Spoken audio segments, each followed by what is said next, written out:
Hello, hello, and welcome, weeblings and casuals alike. I am Zack. And I'm Shawn. And welcome to Low Key Weebs. So, we didn't lie. We actually didn't lie for once. We are delivering on what we said we would do, and today we are following up on the Dandadan Nessie arc. I am so proud of us. I know, it's been, I feel like, a hot minute since we've been like, yeah, we're going to do this, and we actually did do it. The bar is so low. We really do set a good standard.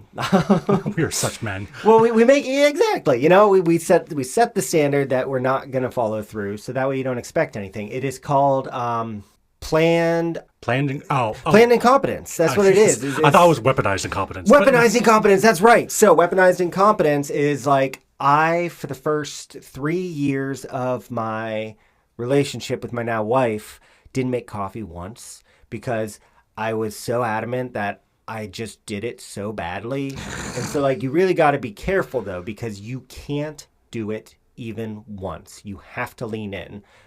Because the second you do it once, it's over. They know.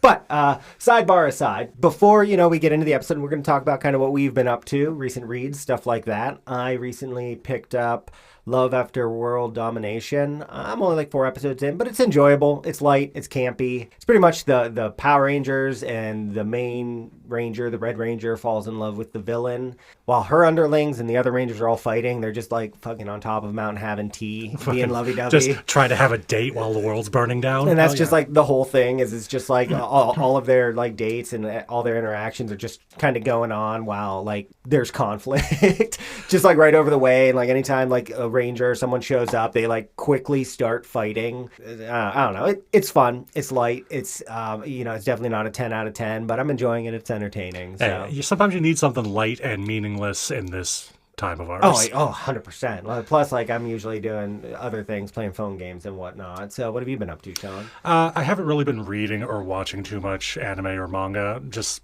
my time's been sucked up by Honkai Star Rail and the Final Fantasy VII Remake. I know I'm late to it. I started it and then had a kid. Well, my wife had a kid. But so it's just I ended up dropping it because with the infant and stuff. I was really enjoying it. It looks great. It plays well. Yeah, I'm digging it so far. I mean, I'm close to the end, but I'm gonna do all the things that there are possible to do because I'm the worst. You might as well drag it out because you don't have another game to play for a hot minute. I'm not sure when the sequel's coming out. This month, I think. Oh, all right, perfect. I think. Drag it out for a month. I think. But man, I really want to play Like a Dragon Infinite Wealth because that was the original game, Like a Dragon, was one of my favorites. Yeah, you've showed me a lot from it. Like a Dragon has a lot of just weird Japanese shit. Yeah. Like a lot of weird anime bullshit where what is it? At one point there's a bunch of businessmen dressed in diapers. That's bunch of Yakuza people dressed Yakuza, okay. And then there's a fight against a gigantic Roomba. I love that absurdism, especially in a game. Isn't the game is at its core really serious? The main story. Yeah, the main story is super serious. And then just every side story is again shit like that. Don't you summon a chicken or something? Yeah, you're get a chicken and he's your business partner. I love contrasts like that. The game looks really cool. I just haven't. I don't have time because I play Star Rail too, and I'm just such a gotcha fool. I'm really bad about them. Gotchas on gotchas on gotchas. Gotchas on. I mean, I've played anything in the top 100 list of top selling, or even when I'm real down, I just play the trashiest shit I can find, and I don't know why, and then I drop it immediately. I recently picked up the Atelier. Atelier? Atelier? I'm good at this stuff. Yeah. It's solid. It's just filling time because I have milked Star Rail for literally everything I can. All I have left to do is dailies. And Penacony comes out in 4 days. I'm really excited because I'm so tapped on resources. It's unreal, but I'm glad Shawn's playing it now. He just got Kafka's LC for those of you who care. That's really fucking dating us, bro.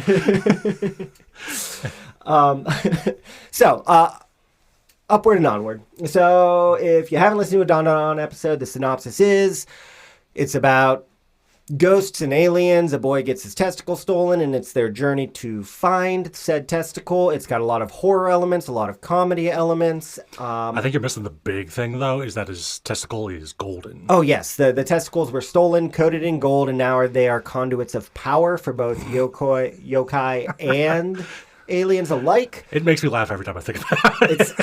It's just so batshit. You have to read it to get an idea. Like I was asked, why is there such an appeal by someone recently? And I was like, I was just stumbling over my words, which I stumble over my words a lot, but I always have something to say, and I just couldn't find the words. Because it's good. Like there's so much nonsense, so much anime bullshit.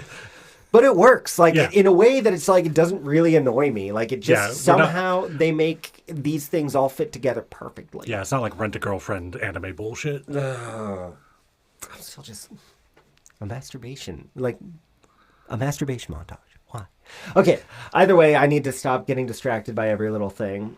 So we're going to be going to spoilers for the Nessie arc. It starts, I think, at chapter 16 or 17. Somewhere around there, yeah. Right around the Acro Silky arc. And so in the previous arc, Ira... That dumb skank. Stupid dumb skank is just a total bitch. She thinks Momo's a demon, tries rubbing a golden nut on her face to purge that. That's Okaru's job. They haven't even made it to first base yet. But I guess he's technically already been to second base with her. I think Nuts on the Face is second base. I don't know. Maybe it's different with Gen Z now. Maybe. I don't think they're Gen Z, though. I think maybe they are. Regardless, who needs generational gaps here? So... Fuck you, boomers. I'm not here to disagree. After that whole thing, Ira was dead. The... yokai. Why do I keep saying yokoi? I don't know. Yokis, I don't know. The yokai they were fighting gave her energy to Ira, so Ira would live. That plays basically later. Jump-started her like a battery. Exactly, and then it was really sad. We cried. If you didn't, don't lie. I just assume you have like medical issues with crying. Like, you don't have tear ducts. Yeah, right. At the start of this next chapter is right after that. They're all sitting around the table, which is the most common theme. It's a reoccurring theme and setting. Yep. They keep adding people to the table. Every time they make new friends. It's a found family story, people. Found family with the power of friendship. But so they're sitting around the table and Momo's just like, yo, you got beef with me because I threw a washbin on your head? And she's like, no, I got beef with you because you're a demon and you're going to take over the world. And like Ira's just this stupid, self-centered, dumb skank who's just like, I'm the chosen one because I'm the cutest. And like, I was chosen to save the world, blah, blah, blah. To be fair, in anime, that's sometimes how that works. I mean, yeah, we literally just summarize Magical Girl. No offense to Magical Girls. I love it conceptually. Shout out to Sailor Moon. Shout out to Denji. That's the new age Magical Girl right there. Fight me. I'm right. Let's save that for a different episode. Yeah, we will. But they're around the table. They're all kind of talking. Momo's grandma, Ira, says that she's too young to be a grandma. So immediately, Fair. Granny sides with Ira, says, yeah, you can do it. You can beat the shit out of Momo. And then on her way out, she's just like, Takakura, even though you're a demon, you saved me. And then like on her way out, she's like blushing. Clearly, she's like falling for him. I mean, who wouldn't? I mean, he's an awkward fellow. So, I mean, I'm not sure a lot of people would. He's got that awkward riz. And then here's just one of my favorite things about the series is just like the contrast. So it's just a cute panel of her like kind of blushing. You know, they're doing a good job of showing how she's feeling through that. And then immediately they're like, hey, we got your ball back. Let's put it back. And then God knows why, but so they're set up with Okaroon. I feel like they just watched that penultimate episode of FLCL where like he has to swing the bat. Yeah, right? So they've got Okaroon tied to a chair with his legs spread. You've got Granny ready to like a batter up, and then you've got Turbo Granny in the cat that's going to pitch the ball. And Okaroon's just like, why are you trying to hit it away? Like, why are you trying to stop this? And like, they don't explain that. Like nobody says anything to him. They ignore him. And then don't forget Momo's in the background with a strainer over her face, pretending to be the umpire. Like, I'm just assuming this is off the popularity of Japanese high school baseball, which I've seen clips of. Is fucking wild. I mean, it isn't just baseball stupid popular. I mean, like, how many shows to have a baseball episode? Yeah, it's just, I know, right? It's just such a constant. Or even baseball, anime, and manga by itself. Well, yeah, right? I love baseball episodes. I love when you put sports into something that's not a sports anime. It's just such a wild scene, and I just really love it. So the cat pitches the ball. Granny strikes out. The ball hits him. He goes tumbling around. And fucking This series does such a good job with like the background shit. There's so much. I still don't understand how this is a weekly. So Momo's in the back. She's like, strike, batter her out. Kentakura rolls away, and Momo's asking like, hey, is your nut back? And he's like, yes, my ball's back. And he's also just embarrassed in the moment. But in the background, Granny's like hitting the ground because she struck out. And there's just so many like little details. And I love rereading this, even though sometimes it's like a slog to get me to just because I don't want to do stuff I have to. But that's the little things that you catch. Yeah. Like there's so many like little details in every chapter that just add so much to it. Even if it's just something little like Granny being upset in the background. Like there's always something in the background to kind of keep your attention, keep you reading. Or even in the foreground that we just didn't understand until we read it the second time. There's a lot of stuff like that. We're not the brightest people. You know, and even something like I don't think I mentioned before is just how much I like Granny's hair. Like her hair's just like, she's got it like tied way up. It's super tall. Her whole design is She got that JRPG look to her. She really does. It's just like really lovable. And so the next day, I think, is Momo and Ken are running late. And he's just, nope, that's the next one. That's the next arc. My bad. Momo wants to eat lunch with Ken. And he's like, no, I've got to do a report. But he's shady about it. She immediately knows. And then so she eats lunch with her friends, goes to get a drink, and sees Okarun on top of Ira. Yes. And it's pretty sus. I mean, yeah, that's fair. And then so she gets mad. She calls him a perv, walks away. Calls him a turd burger. She does. I love turd burger. I like turd burglar. In my household, that is the insult when we're being turd burglars, honestly. Like when we're being like... Shiesty. Not even shiesty, fucking like cheeky. Gotcha. We say, we are actually at the point that me and my wife just say like, dude, why are you burgling right now? Also, so that way we're not saying turd burglar in front of my child. You don't need a 4-year-old. 4-year-old? Yeah. 4-year-old. Almost 3 months from 5. Oh, time moves so quick. I know. But you don't need a 4-year-old saying turd burglar at every chance. That's probably a talk at daycare if that starts. But yeah, calls him a turd burger, walks off. Again, just things I love about this series. Soon to be show. Soon to be show, which I don't know if we touched base on it. Like the trailer looks fucking sweet. So check it out. It's dope. Definitely. It's really colorful. It's really bright. It's so cool to see it in another light versus the black and white. I feel like they dialed back the detail that is in the manga and then just stepped it up with the color of it. Which is a fair trade-off, I think. It really is. I think that it's awesome that they're doing that. God, I am just full of sidebars today. Focus, Zach, focus. So it turns out Ira confronted Takakura. He didn't have a report, but he wanted to work out because he just wanted to protect Momo, but he also just like kind of wanted to show up and save the day. Just wanted to be swole. Yeah, he just wanted to impress her. Out here trying to join the swoletariat. Yeah. Just showing up as Swolverine. Fucking Swolverine. So he just wants to impress her, and then Ira approaches him, tries to kiss him, and then you have that whole like her stumbling or tripping him. He falls on top of her. She's trying to kiss him. It looks bad. Now, what a wacky miscommunication. Real talk now. Has anyone like reach out to me? Has anyone been in this like classic anime situation where the dude ends up on top of the girl accidentally? I don't even care if there was any romance involved. Like, has that happened to anyone, like, ever? Sean, has that happened to you? No, I actively try and avoid falling on people. I'm not a small person. That's true, actually. You might crush somebody.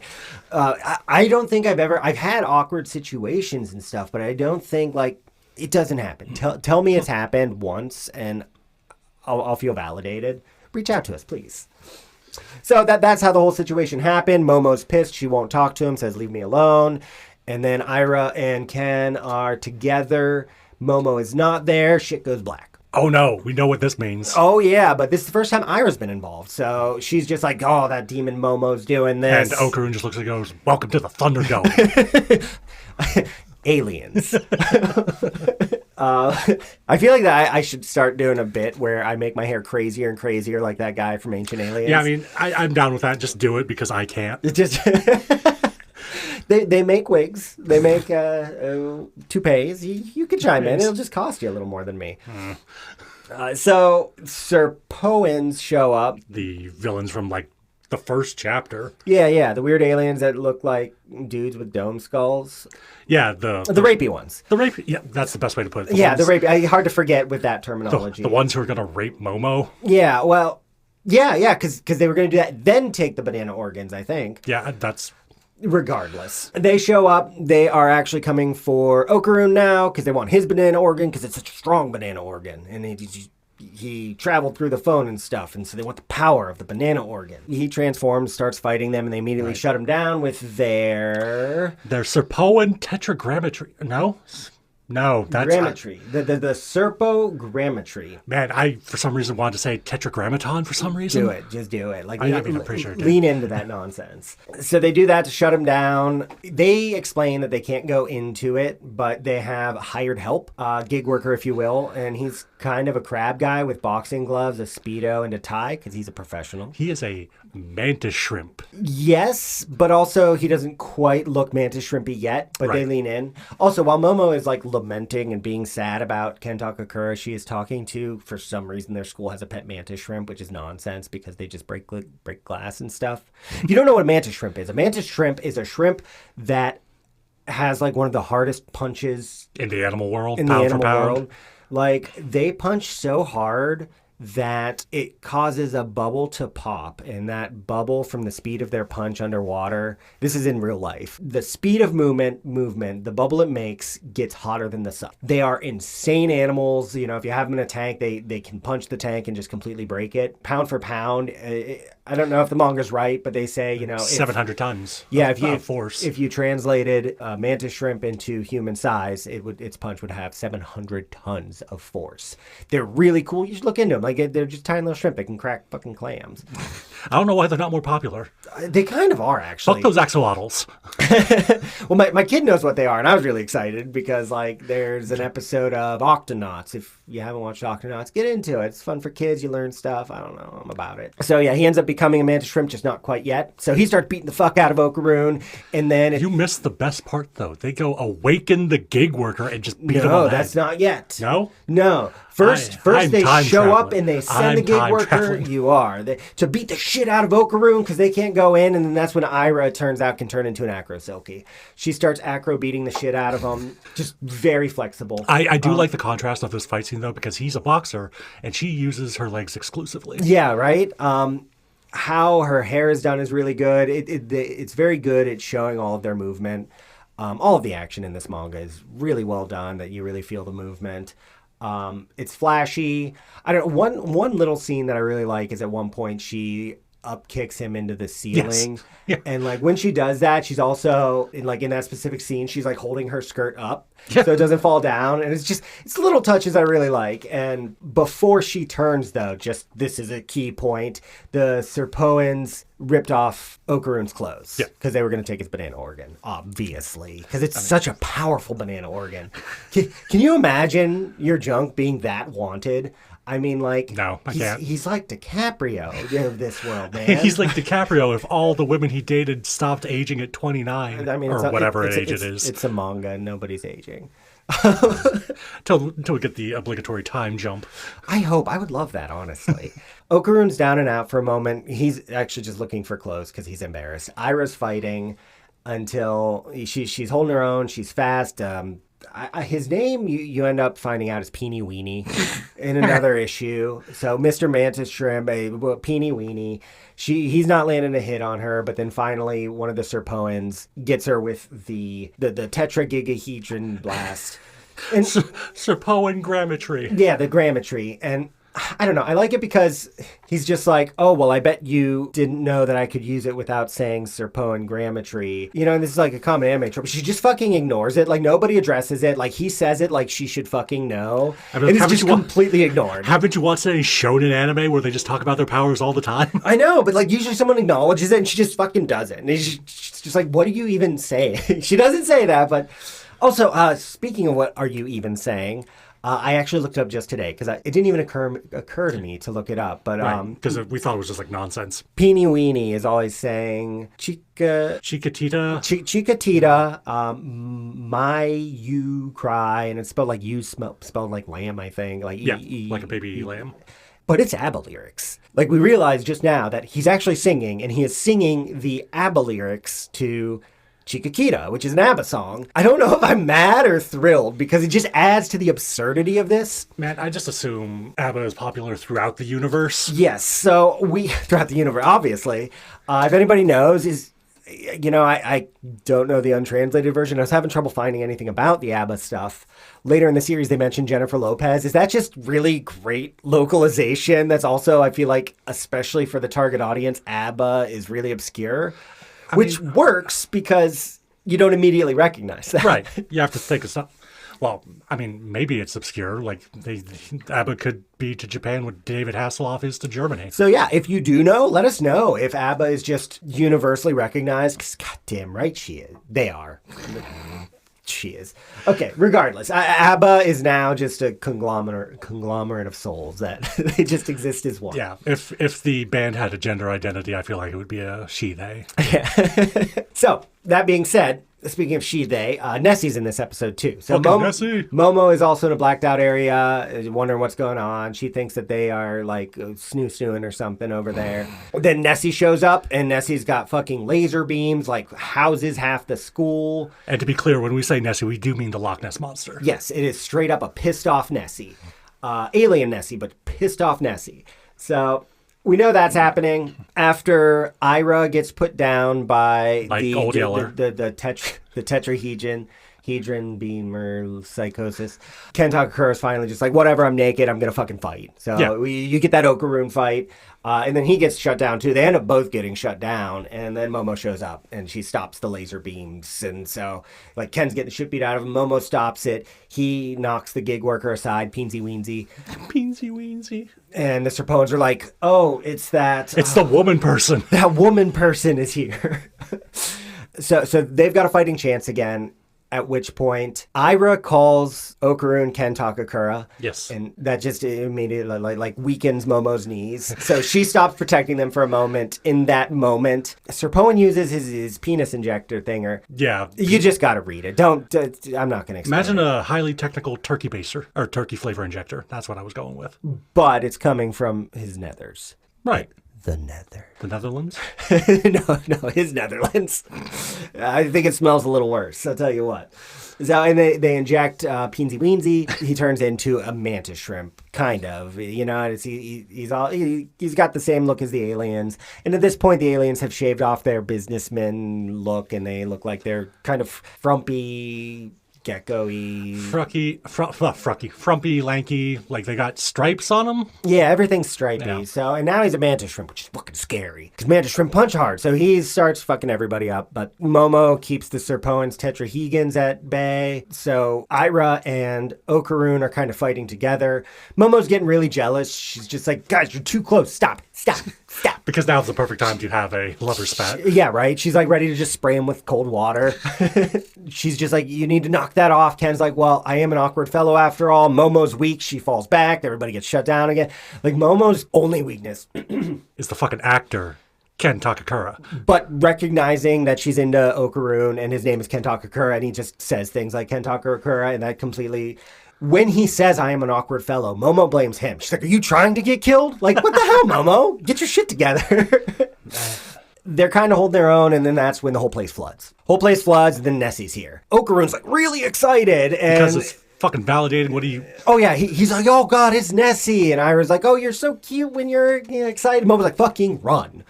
And they don't. And then it shoots his laser beams. It cuts one of the Serpoens in half. Peeny Weenie's like, yeah, he's mentally unstable. He's just going to kill anybody.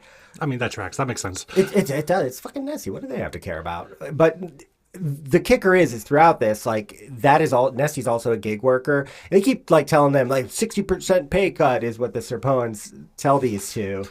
And fucking capitalism at its worst. It really is. And before they turn him into a shrimp, they were even, like, banging him on the head. Get up, gig worker. We're going to cut your pay. We're going to cut your pay. And he apparently needs it. We'll find out more about that later. He's good-spirited. He's got a job to do, you know? He's got to do what he has to do to make that money. Times are hard. In this economy? Absolutely. This economy, you better get a side gig as a mercenary.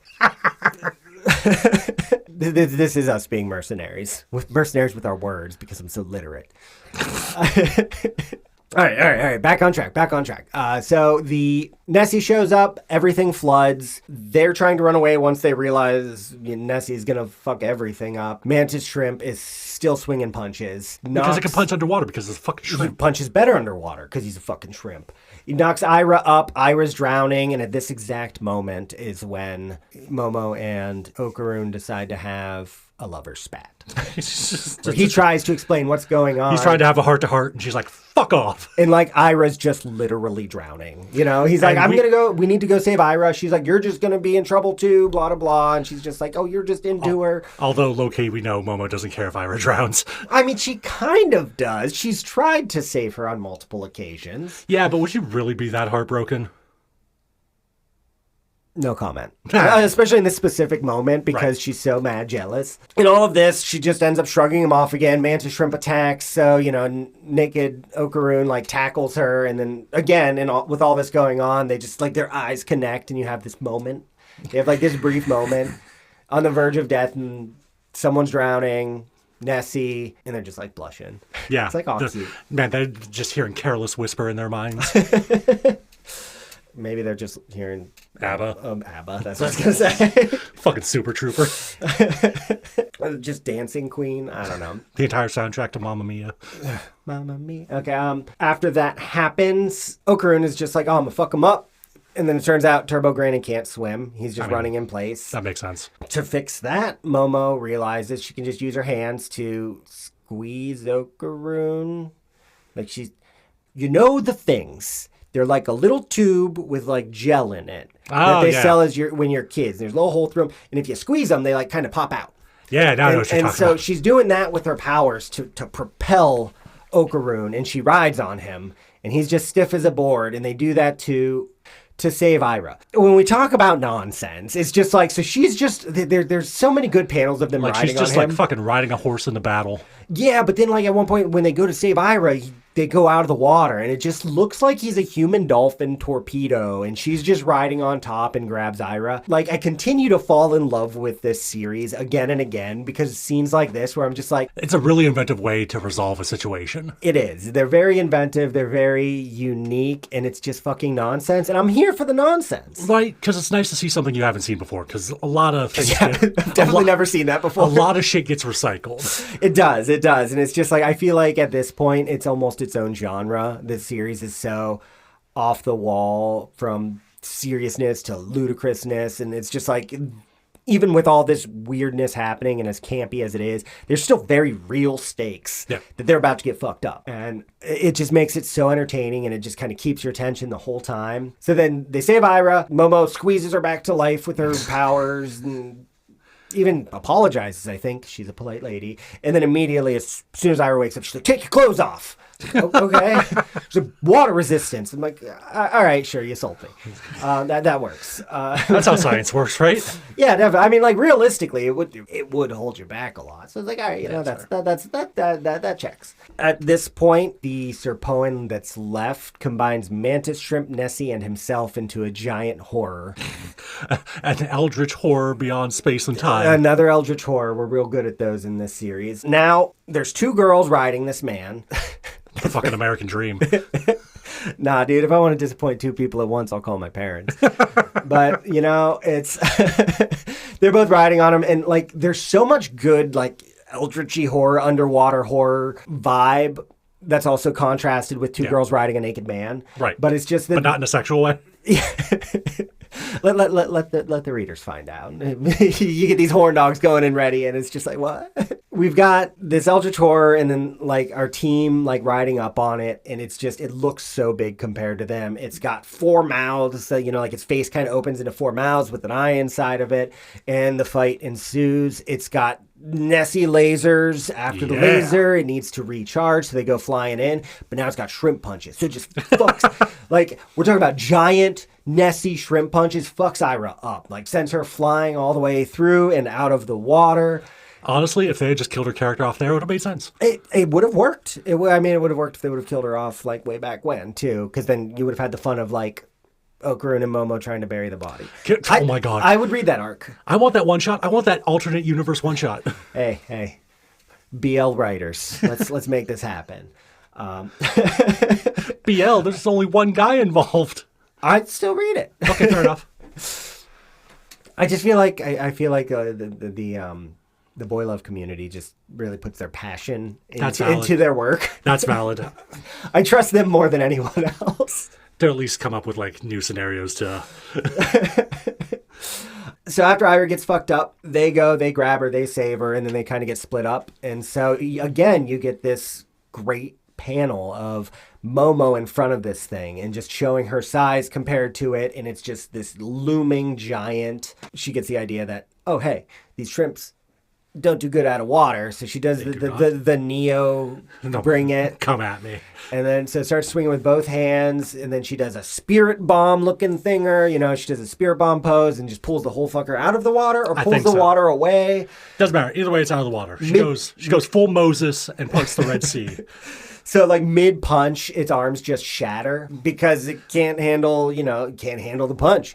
Which then, it gets pissed off. It's like, fucking whatever, and starts to eat her. And she protects herself, and she's like holding the mouth open. I can't even... There's so much imagery in different fucking medias that I can't think of. But I feel like it's like a common scene that you've seen many times. I mean, I feel like everyone has seen that. The jaws of the beast being held open. Right, like even if it's just like in really old Warner Brothers cartoons where like... Let me just hold open this lion's mouth as I stick my head in. Yeah, except it's her whole body because it's massive. And so they're just like, well, are you going to get cut in half by my beam or are you just going to drown? Because I can be under here for 24 hours, at which point Ira uses her hair and extends it all the way down to it. Okarun's like, hey, I can't swim, but I can fucking run. So he runs on her hair underwater and just splits the thing down the middle. And again, great imagery because like he splits it down the middle, but it's like that circular split apart. Like, yeah. Like he's just a bullet that went through, and he saves Momo and he's holding her. And then as soon as it dies, they fall back into the school as normal. Like classmates back and everything. It's back to the middle of the day. They are right outside of Class D. Who's on top? Oh, it's Okarun. Okarun is just butt-ass naked on top of a mostly naked Momo. Yep. And the whole class like, the fuck? And they're like soaking wet. So why are you outside naked?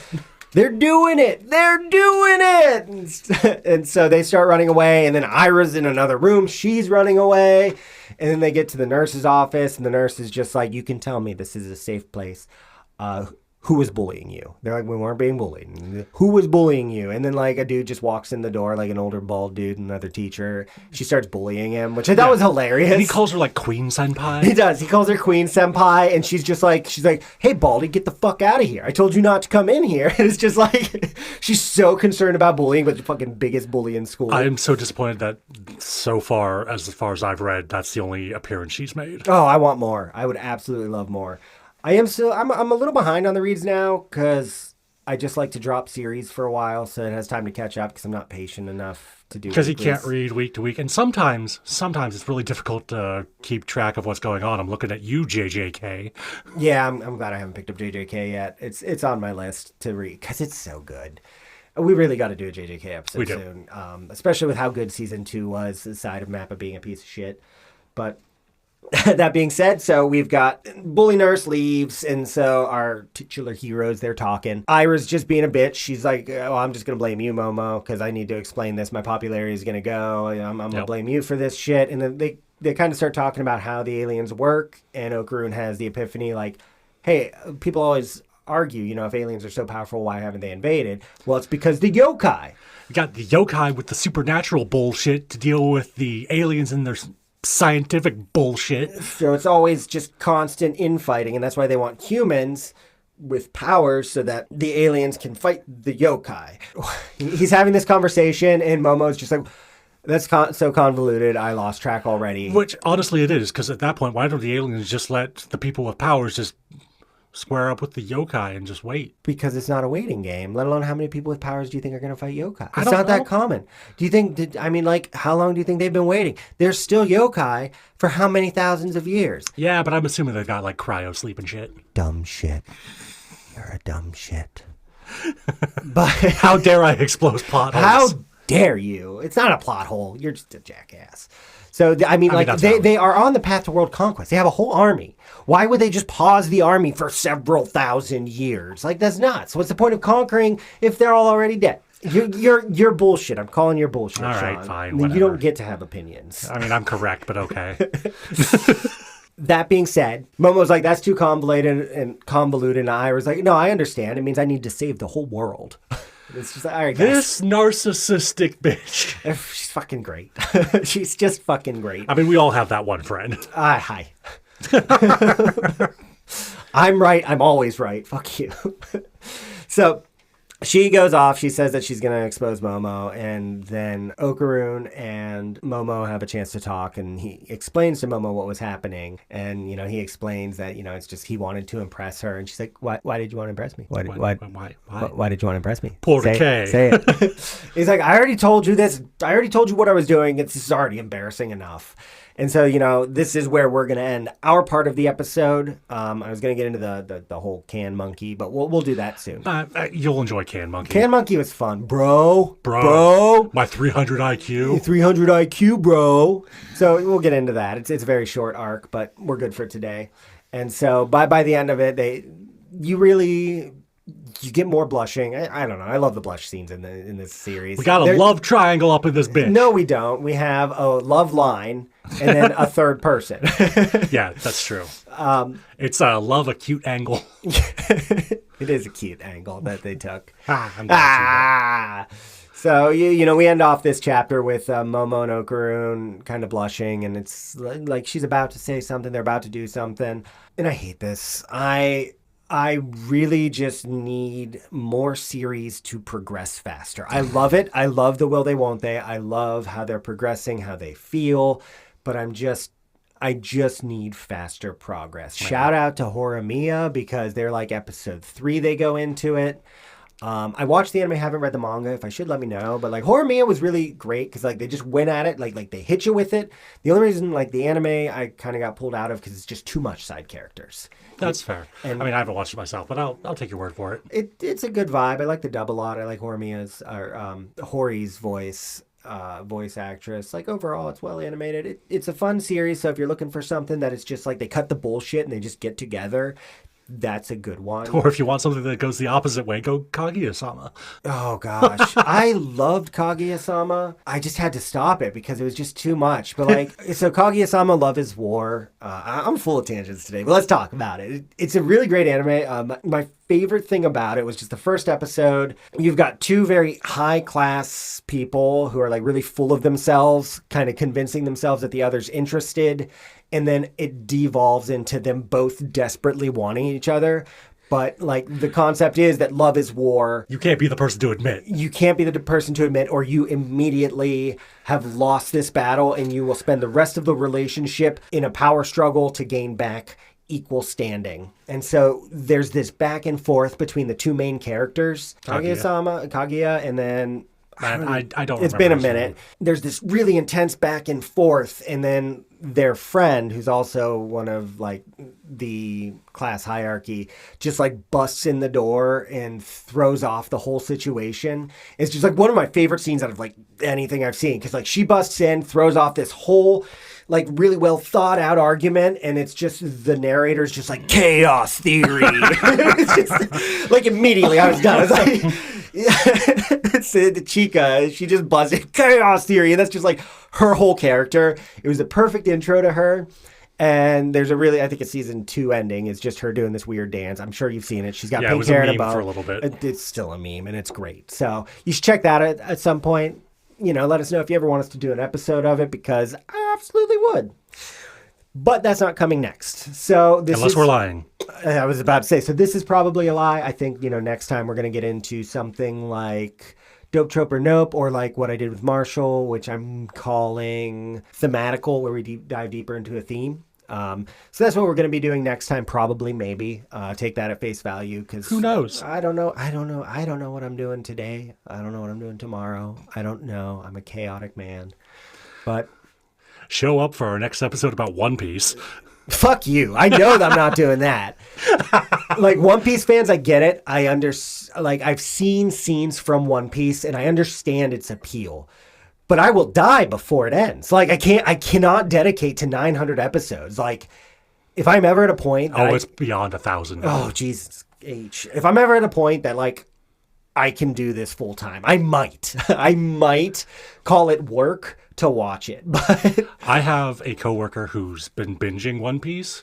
He's up to episode 800 and something, and he's been watching it nonstop for 8 months. Jeez. I mean, that checks out, though. It's just so... I mean, I feel like I'd have to watch it at 3 times speed. But all these tangents, we need to end out this episode the way we always do. So on a shame rating for this, as always, I refuse to acknowledge that there's a shame rating for Dandadan. So it is a 10 out of 10. But for normal people, the shame rating for this, we're going to go from being a gig worker that is just being abused to being a union worker.